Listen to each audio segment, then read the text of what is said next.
Over the past several months, we've talked a lot about the deleterious effects of industrial seed oils, but in today's show, we're going to talk about a recent analysis looking at the amount of phthalates and microplastics found in a wide array of seed oils, as well as olive oil, soybean oil, canola oil, sunflower oil, and much more. The study, titled Plasticizer Contamination in Edible Vegetable Oil in a U.S. Retail Market, found, and you can see from this image here, there are significant concentrations of microplastics as well as phthalates in a wide range of different commercial oils, including, and this pains me to say, olive oil.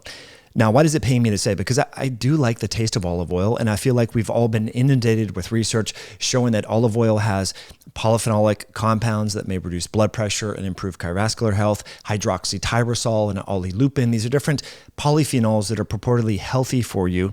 I like eating olives, and I admittedly have reduced the amount of all oils that I consume in my diet. I've been very intentional about cooking with ghee and butter and tallow and lard and things like that. But as you can see from this graphical abstract, olive oil, canola oil, and soybean oil have significant concentrations of endocrine disrupting phthalates within them. What was interesting about this analysis is the concentration of phthalates were independent of the delivery source of the oil, meaning it didn't really matter if it was stored in a glass bottle versus a plastic bottle, implying that the phthalates are getting into the oils as part of the industrialization raw material manufacturing process. And so I just want to share with you a few different quotes from this.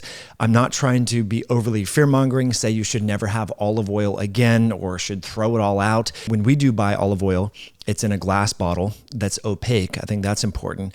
And I don't have any really good sources that I lean on, but there's a few different Italian brands that I found at Whole Foods that taste really nutty and sort of rich. And I do quite like that, periodically when we cook with olive oil. But it's important to acknowledge that phthalates are endocrine disrupting chemicals. And so if you're trying to optimize testosterone, improve fertility, improve growth in your children, and not have hormonal disruptions throughout lifespan, then you want to minimize your exposure to phthalates and as well as plasticizers. So in this study, 15 plasticizers in 21 edible vegetable oils purchased from U.S. retail markets were analyzed using gas chromatography and mass spectrometry. All sorts of different phthalates were detected in all oil samples. Benzoyl butyl phthalate, dibutyl phthalate, as well as diethyl phthalate were detected at a rate of 92, 90, and 90% respectively. So these are the phthalates that are found most predominantly in all these different oils. And they say the detection rate for all other plasticizers range from 0 to 57%. The content of total plasticizers in oil samples was determined to be 210 to 7,558 micrograms per kilogram, which was comparable to the content range in oil markets in Italy. Although no significant differences in the total content of plasticizer was observed among oil species, i.e. soybean, canola, corn, and olive, the wider range and higher average of total content of plasticizers in olive oil than other oil species indicate the inconsistence of plasticizer contamination in olive oil and a possible priority for quality monitoring. So before we started recording here, Sam and I were talking offline how it's well recognized that olive oil can be cut with other inferior, lower cost oils. So that could be part of the problem. I think it's worth recognizing that there is a wide range in quality when it comes to oils. So if you just go to Safeway or the grocery outlet and buy the cheapest olive oil you can find, it's likely that it's cut with another oil. So that's something to consider. But the investigators say no significant difference in the total content of plasticizers was found among glass bottles, plastic bottles, and metal can packaging, implying that the oil packaging is not a major cause of plasticizer contamination. So that's important to acknowledge that somehow these phthalates and other plasticizers are getting into the oil as part of the original industrial processing.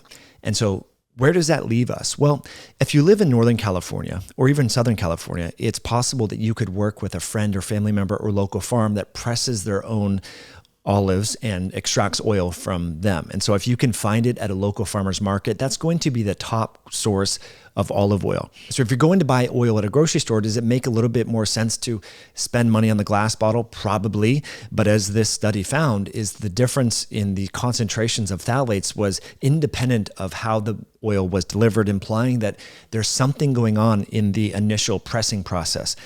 And I don't know where this leaves us. I think it's important I do think there are health benefits to eating olives. And so that's something, a condiment that we put on food here, whether you're having eggs or grass-fed beef or some sort of dish with mushrooms or whatever, incorporating olives, because we know there are health benefits with olives. It's more of a fruit. It's not a seed. And so remember, the seed oil is different from the fruit oil, because to get oil out of seeds, you need solvents like hexane, isobutane, and different compounds that have endocrine disrupting properties. So I just think it's important that we're all a little bit more skeptical about consuming excessive amounts of oil of any sort in the diet, because it could be a source of microplastic and phthalate exposure. Just wanted to share this article with you in this graphical abstract. I would love to know what your thoughts are in the comment section below. Are you making an effort to intentionally reduce the consumption of oils of all kinds in your diet? I would love to know how that's impacting your health. I've heard anecdotally from healthcare practitioners, a good pharmacy friend of mine, a pharmacist, his name is Mark. He had a lot of arthritic pain in his 50s. And when he cut out chips and all sources of fried foods, and I say chips because often they're fried in canola oil or soybean oil, he noticed his arthritis went away. And ever since hearing that story, I've shared that with other doctors that I've worked with over the past 15 years, and they report similar stories with their patients as well. And so this is anecdotal, but it seems that there is this increase in hyperperception to pain when we're consuming high amounts of omega-6 or linoleic acid derived oils, that are contained in the oils as well as the packaged foods. And so if you suffer from joint pain and joint related issues, I think that's the best indication that you might want to be more intentional about cutting out some of the omega-6 linoleic acid oils in your diet, canola, sunflower, as well as soybean oil, corn oil, and now possibly olive oil because of the microplastic accumulation in the raw material. So let me know what you think in the comment section. And if you enjoyed this video, please hit that like button and be sure to share this with a friend, and I'll link the article in the description below.